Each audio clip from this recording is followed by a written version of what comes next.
Hi everyone, it's Miss MacDonald. I'm bringing you your first music lesson for this week.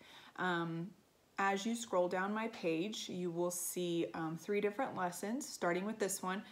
Each lesson has a video where I give you some instructions, and then it has some way for you to respond to me, whether it's a Flipgrid response like this one has, or the second one has a Google form for you to fill out and send back to me. But there's a way for you to communicate with me on each of the 3 lessons. So this first one we're going to do is a rhythm lesson. If you want to participate along with me, which I of course encourage, all you'll need is something to build your rhythms with. In my classroom, we would use popsicle sticks, usually less than 20, somewhere around there. Popsicle sticks, or if you don't have popsicle sticks, anything that's that kind of shape, like expo markers, crayons, pencils, anything to build with that's straight and about that size will work. Or if you just want to do it with a pencil and paper, you can have something to write with. I'm going to be using a whiteboard today to do some writing, so just something that you can write some rhythms with. So I'll give you a second to collect your supplies, and then we will get started on our fruit rhythms lesson. Okay, so fruit rhythms. We've done this before. If you've been around for a year, maybe 2 years, we do it around springtime.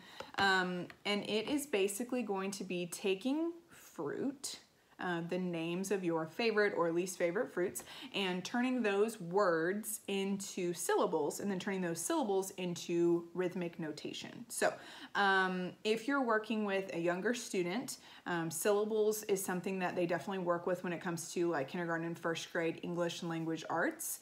When they're learning to read, syllables and syllabic stress is really important. For the older kids, syllables come into play when we talk about the rhythm of language, when we're dealing with poetry or songwriting. So there's a little bit of cross-curricular stuff going on here, but we're gonna be talking about fruit. So all we're gonna do is we're gonna come up with a name of a fruit, and then we're gonna decide how many sounds, how many syllables, how many stress sounds you hear in that word, and then we're going to notate it in a special way. So instead of writing the number 1, the number 2, and the number 4, we're going to use our special musical notation to write those down. So you're going to be thinking of fruit names, and then you're going to turn those fruit names into syllables, and you can do that in your mind. If you're really fast at it, you're like, oh, it's 2, easy peasy. If you need to clap it out, you want to say the name of the fruit and then clap it, but you're going to try to figure out how many syllables. So I need you to think of a fruit in your mind, and then you're going to tell me what fruit you're thinking of. Apple. Great. So then we're going to think of the word apple, and we're going to hear how many sounds, how many syllables is in it. Apple. If you need to clap it out, apple. How many is that? 2. Exactly right. So again, instead of writing the number 2, we're going to draw a special symbol for 2 syllables. It looks like that. If you're using a pencil and paper, or if you're building it, you would put 1 stick down, and then you would put another stick down, and then you would connect those like a bridge with the stick across the top, or pencil or crayon or whatever construction material you're using. So that is 2 syllables, apple, apple, okay? So I'm gonna show you how we write 1, 2, and 4, because those are the answers that you can have today: a 1-syllable word, a 2-syllable word, or a 4-syllable word. Now I know what you're thinking. What about 3? What about 3, Miss MacDonald? There are some fruits, obviously, that are 3 syllables, but it doesn't really work with our lesson today. So what you're gonna say about those fruits is that they are rotten. If you're working with a partner or a small group, or if you in your mind come up with a fruit and it's 3 syllables, you have to throw it out. It's rotten today, okay? So 1-syllable fruits, 2 or 4 only. If you're using the resources underneath this video on my website, you'll see pictures of fruit that I would put up on the Promethean board in class. All of those fruit that I put on that page are either 1, 2, or 4 syllables. So if you use the ones I provided for you, you're good to go. If you come up with one in your mind and it's 3 syllables, you gotta throw it out, so it's rotten. So I'm gonna show you here real quick how to write 1, 2, and 4, and I'll be right back. Okay, I'm back. Here we have 1, 2, and 4 syllables. So here's how you will write it today, or build it if you're using sticks. So 1 is easy, it's just 1 stick down, 1 little mark there. 2 we know is the bridge, 3 sticks total, 1, 1, 1 across the top. 4 is pretty tricky. You have to put 4 sticks down and then 2 sticks across the top, okay? So that's 1, 2, and 4. Now we know from our past experience with popsicle sticks that when we're dealing with popsicle sticks, we're actually dealing with secret rhythmic notation. Secret music notes are hiding inside our popsicle sticks, okay? So if you're using a pen and paper and you want to get really fancy and write the music notes, you can absolutely add the note heads. But here we have a quarter note, that's 1 sound. We have an 8th note pair, which is our bridge, 2 sounds. And then we have here 4 16th notes, which is this little construction here, which is 4 sounds, okay? So if you're dealing with a 4-syllable fruit and you want your answer to be 4, that's what you have to build, 16th notes. If you hear a 1-syllable fruit, you have to build 1. And then if you hear a 2-syllable fruit, you have to build 2. What do we do with 3-syllable fruits today? We throw them out because they're rotten. Very good. I'm going to show you a little example. So we'll do a couple examples together, and then I will turn you loose to do your own thing and create what you're going to create, and then send me some responses via Flipgrid. Okay, so I'm going to erase this and I'll be right back. We'll do a couple examples and then you're on your own. Be right back. So if you remember from class, this is how I would probably do it. I would set this up on the Promethean board, 4 blanks, okay? This is your maximum number of fruits that you're allowed to do on your turn, 4, okay? We would probably start off, if we were working with younger grades, kindergarten and first, we would do 1 fruit at a time, okay? Older grades, you could give your partner all 4 fruits in a row and you'd just keep repeating it so that they would have time to build it, okay?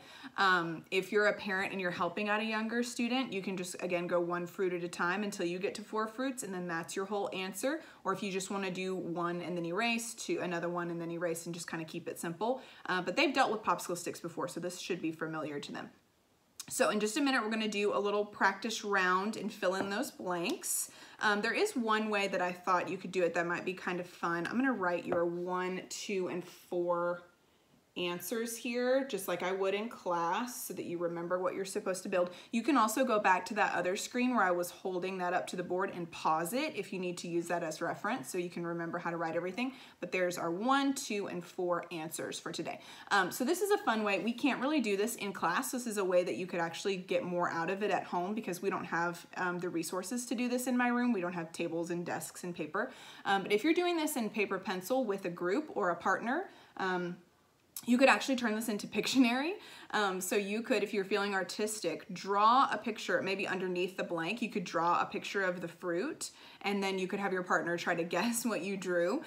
If I were to draw for you, we would be here all day because I absolutely cannot draw. So you could draw them, the fruits, and then you guys could together fill in the blanks of how many syllables each fruit is worth. So that's a fun way you could add a little bit of art to it, and then send those to me via Flipgrid. I really want to see your artistic skills if you use them. So let's do 1 together, all right? And then I'll turn you guys loose. So what should our first fruit, let's pretend like you are telling me what I should write in these blanks. So I need you to think of 4 fruits, and you can repeat them. Like you could say apple, lemon, apple, pear.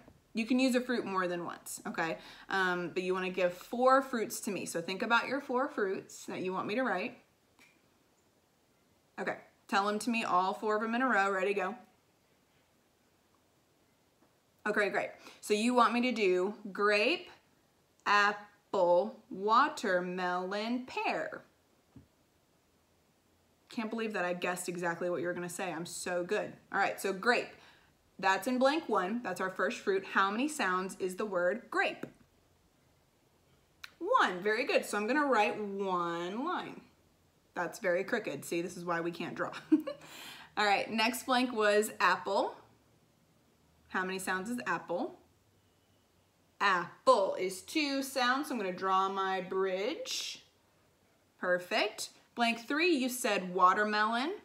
That is a lot of syllables. Can you count that? Watermelon, 4 syllables. Watermelon. So I'm gonna draw my 4 lines down, 2 lines across for my 16th notes. And my last blank is pear. Very good. I know pear is 1 syllable, so I'm gonna write a 1. If you turn this into me via Flipgrid, you need to either tell me what fruit this is supposed to be, or you can write it underneath, or you can draw a picture, okay? But you can't just give me this because I don't know what this is supposed to be. It could be pear, orange, pomegranate, grape. I don't know, okay? So make sure I know what fruit you're dealing with. But that is it. That's our fruit rhythms lesson. So do a few of those and send them to me via Flipgrid. I would love to see them. And since you've gotten all the way through this video and I'm so proud of you, I will draw a fruit for you. So what fruit would you like me to draw? Blueberry. Okay, there's something wrong with blueberry. Do you know why we can't use blueberry today? How many syllables is it? Blueberry. 3. What are we doing with 3-syllable fruits? They're rotten. We got to throw them out. But since you asked, I will draw a blueberry for you. I know you're excited to see my skills. You're not ready for this masterpiece. Ready? Bam. Blueberry. All right, show me how much better you are than me at drawing. Get some rhythms, build me some bridges, however you're gonna do it, and turn it into me via Flipgrid. The links are below. There's also some pictures of fruit if you need help. Thank you so much for watching. Hopefully you enjoyed this and you enjoy the 2 other lessons that I prepared for you for this week. I miss you guys and I can't wait to connect with you via Flipgrid. Bye.